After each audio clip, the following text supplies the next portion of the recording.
और अब तो वो सिस्टम चल लिया, गधे वाला जो सिस्टम है। सीधी बात सुनो, हाँ, मैं वो जो चल फिर के खाते सिस्टम है, हरिया जानवर, हरिया जानवर। भाई कोई भी मसला, मेरी बात सुन ले, चल फिर के खा रहे। कितना अच्छा तरीका था पहले, खाने वाले बैठते थे, खिलाने वाले आकर के खिलाते थे। अब खिलाने वाले तो बैठे, खाने वाले थोड़ा उससे सालन ले लिया, गया एक टांग तू रख दे, थोड़ा सा कबाब तू रख दे। कभी कभी तो इतना अजीब काम होता है कि वो फाइबर वाली प्लेट होती है, वो भरती है तो यूं डुलमुल डुलमुल होती है। अब उसे पकड़े के खाए, ये डिस्पोजल जो चल रही है आजकल, कितनी बड़ी बीमारी है। आज कोई किसी का झूठा खाने तैयारी नहीं, झूठा खाने तैयारी नहीं। यही वजह है कि किसी को cancer, brain tumour, heart attack, ये बीमारियां क्यों लगी? हमने मोमिनों के झूठे से नफरतें करना शुरू कर दी है, जबकि मेरे नबी ने फरमाया था मोमिन के झूठे में शिफा हुआ करती है। किसी आलिम का झूठा पीने तैयार नहीं, किसी हाफिज का झूठा खाने तैयार नहीं। किसी बर्तन में अल्लाह वाला खा के चला जाए तो तू इतना बड़ा मंत्री हो गया, कहता नहीं नहीं दूसरी प्लेट लेकर के आ। ये तो हो सकता है तेरी नई प्लेट में बीमारी हो, लेकिन ये नहीं हो सकता है हाफिज के झूठे में बीमारी हो, आलिम के झूठे में बीमारी हो, कारी के झूठे में बीमारी हो। और यार ये तो वो जाते हैं, अगर बीमार शय को हाथ लगा देते हैं अल्लाह उस शय को शिफा याब फरमा दिया।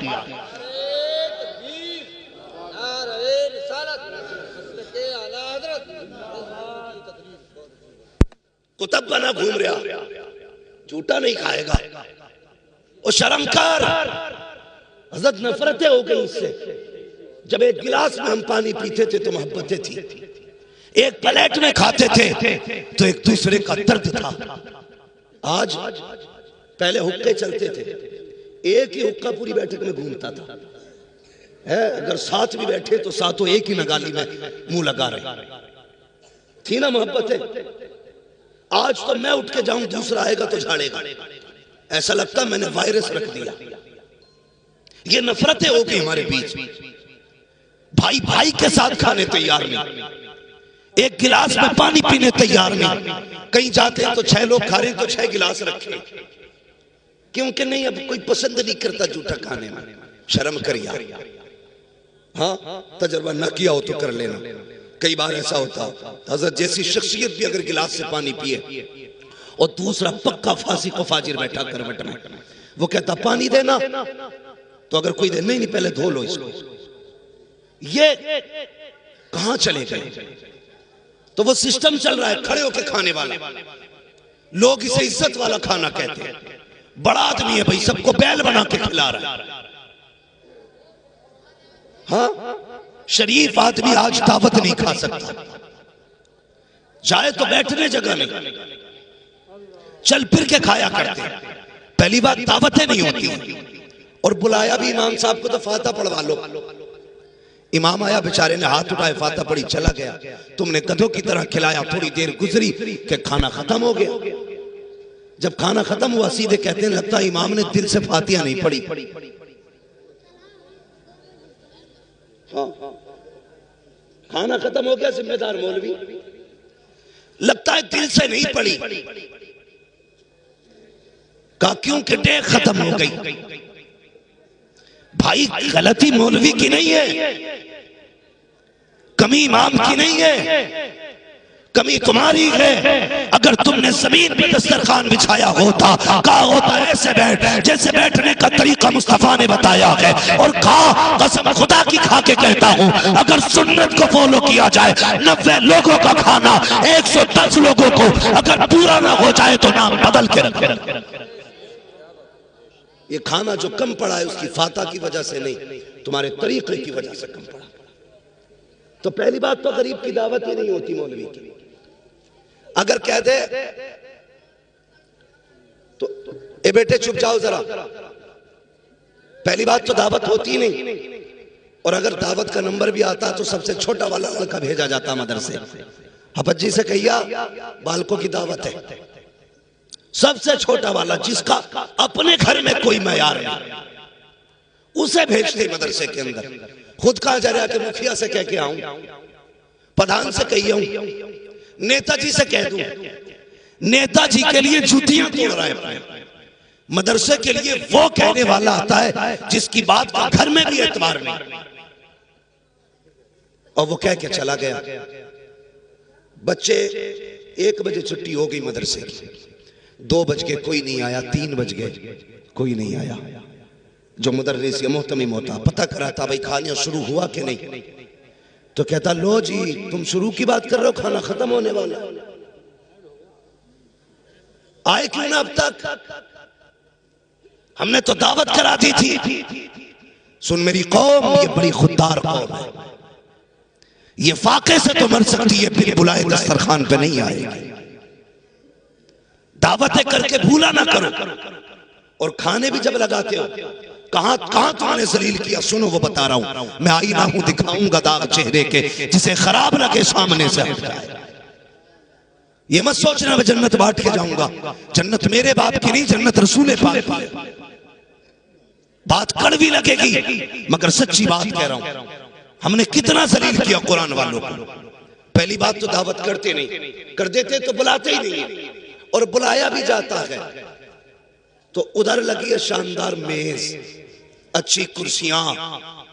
जब मदरसे वाले बच्चे आते कहते ना इधर नहीं, लल्ला उधर पाल बिछा के खिला दो, इधर नहीं, इधर वीआईपी लोग खाना खाएंगे,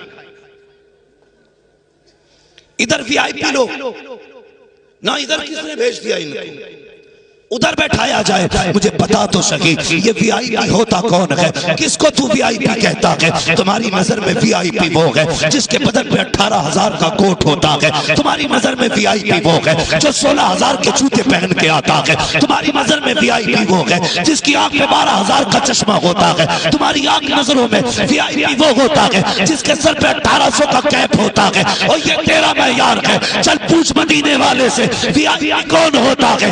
आका फरमाते हैं खैरुकुम मन तअल्लमल कुरान वअल्लमहु, वीआईपी वो होता है जो कुरान सीखा करता है या कुरान सिखाया। एक मैयार वो है जो तुमने मुकर्रर किया, एक मैयार वो है जो मेरे मुस्तफा ने मुकर्रर किया। हमने जलील किया कदम कदम पे कुरान वालों को, हमने छोटा दिखाया जगह जगह पे कुरान वालों को। मैं तो डंके की चोट पे कहता हूं, बहुत शौक है ना डीजे बजाने का, बहुत शौक है ना डांस करने का, चल बजा डीजे निकाह पे। जब दम अटकने लगे मौलवी को मत बुलाना, फिर भी नहीं डीजे वालों को बुलाना। करेगा कोई डीजे तो डीजे, मोहल्ले भर में कव्वाली बज जाए तो खैरियत नहीं कि मेरा अब्बा मर रहा है और तुम्हें गैरत नहीं आ रही, मेरे अब्बा की सांसें अटक रही हैं, तुम्हारी समझ में नहीं आ रही है, तुम बड़ी जमा के गाने बजा रहे हो, तुम कव्वालियां बजा रहे हो। ये हालात है। अगर तुम मैयत पे डीजे नहीं बजा सकते तो तुम्हें निकाह पे डीजे बजाने का हक किसने दिया? बताओ मुझे। मौत के वक्त अगर साउंड तेज हो तो तेरे बाप को तकलीफ होती है, शादी पे अगर गानों की आवाज आए तो रसूल पाक को तकलीफ होती है। क्यों नहीं सोचते, क्यों नहीं बदलते अपने आप को? हमने सिर्फ इस कौम को तीजा पढ़ने वाली कौम समझा, हमने इस कौम को सिर्फ चने पढ़ने वाली कौम समझा। नहीं, ये चने पढ़ने वाली कौम नहीं है, ये उम्मत को मुस्तफा तक ले जाने वाली कौम है, ये गुलामों को हुजूर तक पहुंचाने वाली कौम है। इसकी इज्जत किया करो, इसकी कदर किया करो। अगर तुम्हारे घर में अपना बेटा हाफिज कुरान है तो उसे सिर्फ बेटा ना समझना, बल्कि उसे हुजूर के दीन का वारिस भी समझना है। भले ही अपना बेटा समझ के इज्जत ना करो, मगर कुरान का हाफिज समझ करके उसका एहतराम करना है। करेंगे इंशाअल्लाह? बोलो जोर से, और जोर से इंशाअल्लाह। ये सारे बच्चे गांव के या बाहर के भी? माशाअल्लाह, बहुत कम ऐसे जलसे मिलते हैं जहां पे फारिग होने वालों में बस्ती के बच्चे फारिग होते हैं, ज्यादातर चराग तरह अंधेरा ही दिखाई देता है। हम कहते हैं जी हमसे पैसे ले लो, बच्चे ना लो पढ़ाने के लिए। बच्चे पढ़ाएंगे इंग्लिश मीडियम में, कुरान नहीं, कुत्ता बिल्ली पढ़ाना है। मैं इनकार नहीं करता, हमारी कौम का जवान हिंदी इंग्लिश पढ़े, आगे बढ़े, आईएएस बने, आईपीएस बने, एमबीबीएस बने, फख्र होता हमें। लेकिन उससे पहले हुजूर के कुरान का कारी बनना चाहिए। उससे पहले कुरान का कारी बनाओ, हुजूर का आशिक बनाओ, जरूरियात दीन की कुछ बातें उसको सिखा दो, ताकि आपका बेटा अपने ईमान की हिफाजत कर सके। वरना जितने भी बड़ी बड़ी डिग्री वाले हो जाते हैं लोग, वो कहते हैं नहीं जी सब एक ही है, ईश्वर भगवान अल्लाह, मंजिल सबकी एक है, तरीके अलग अलग। ये कह के लोगों को गुमराह किया जाता है। नहीं, अगर सीने में ईमान होगा, इश्क़ मुस्तफा होगा, तो रब की बात ऐसे नहीं करेगा, बल्कि वो ऐसे करेगा जैसे बरेली के इमाम अहमद रजा ने की। वो कहेगा वही रब है जिसने तुझको हम तन करम बनाया, हमें भीख मांगने को तेरा आस्था बताया, तुझे हमद है खुदाया, तुझे हमद है खुदाया। इसलिए जरूरी है अपने बच्चों को डॉक्टर, मास्टर, इंजीनियर बनाने से पहले कुरान पढ़ा लिया जाए। वरना कई बार लोग कहते हैं बड़ी अच्छी जिंदगी जी लिया मैं, क्या हुआ, अल्लाह ने 5 बेटे दिए थे तो 5 मैंने बिजनेसमैन बना दिए, 3 प्लॉट छोड़े हैं, 4 मकान छोड़े हैं, बेटे सब अपने अपने पैरों पे खड़े हैं। ये कोई कामयाब जिंदगी है? कामयाब जिंदगी वो नहीं जिया जिसने अपने पीछे बिल्डिंग मकान छोड़े हैं। कामयाब जिंदगी वो जिया है जिसने अपने पीछे कुरान पढ़ने वाले छोड़े। मरने के बाद क्या चाहिए? बिरयानी बताओ, रसगुल्ले, एयर कंडीशन रूम, लग्जरी गाड़ियां? नहीं ना, सिर्फ एक ही चीज चाहिए और वो है रब की रजा। यही चाहिए ना मरने के बाद। तो ये कब मिलेगी? जब हम अपने बेटों को कुरान दे करके जाएंगे, अपने बेटों को दीन से जोड़ करके जाएंगे। जब हम कब्र में लेटे होंगे, ये भी बड़ा मसला हज़रत, ये भी बड़ा मसला है। मरे कोई भी नमाज पढ़ाने के लिए मुफ्ती साहब को ही बुलाया जाए, अच्छी बात है पढ़वाओ, लेकिन वजह यह भी है हमने ये सोच रखा है दुनिया के हक खा जाओ, मुफ्ती साहब से नमाज पढ़वा लेंगे, काम चल जाएगा। गले घोट दो गरीबों के, इन्हें बुलाएंगे, काम चल जाएगा। याद रखना प्यारे, किसी का हक खा के मरेगा, अल्लाह उस वक्त तक जन्नत नहीं देगा जब तक तुझसे उस मजलूम का पूरा हिसाब नहीं लेगा।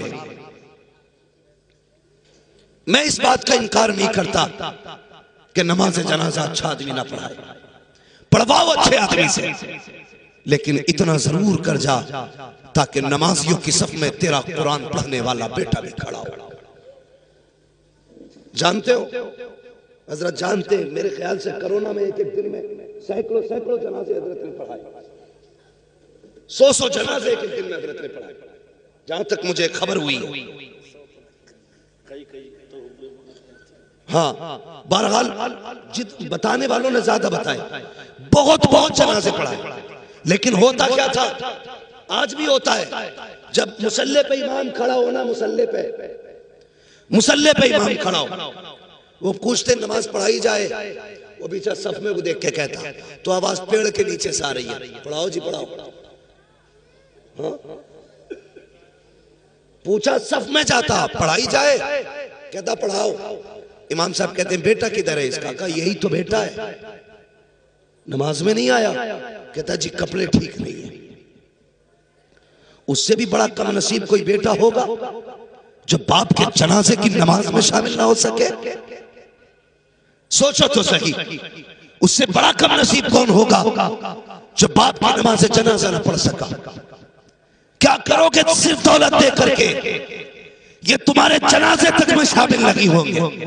अगर चाहते हो ये जनाजों को कांधे दें, ये नमाज में खड़े हो, तुम्हारी मैयत को आके मिट्टी दें, तुम्हारी कब्र पे बैठ के कुरान पढ़ें, तो सिर्फ दुनिया की डिग्री न दे के जा, कुरान वाली डिग्री भी दे के चला जा। और ऐसा बना जा कि जब दुनिया छोड़ के आ जाए ये कुरान लेके बैठ जाए और कहते अब्बा घबराने की जरूरत नहीं है, जिस दिन के लिए तूने कुरान पढ़ाया था वो दिन आ गया है, सब छोड़ के जा रहे हैं, लेकिन देख तेरा कुरान वाला बेटा तुझे छोड़ के नहीं गया।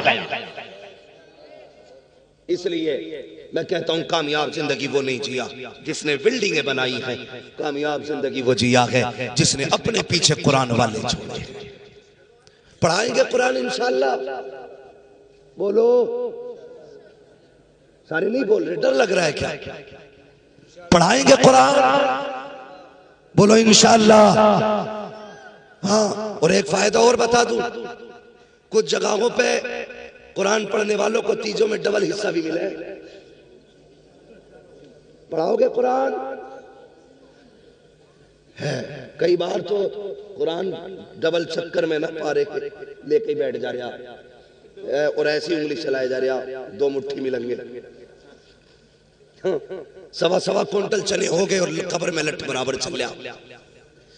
जबकि इतनी बड़ी फजीलत है कलमा शरीफ की, सही तरीके से तादाद मुकम्मल हो जाए अल्लाह अपने करम से बख्श देता है, लेकिन चने भी ना पड़े जा रहे, वो भी हुआ है।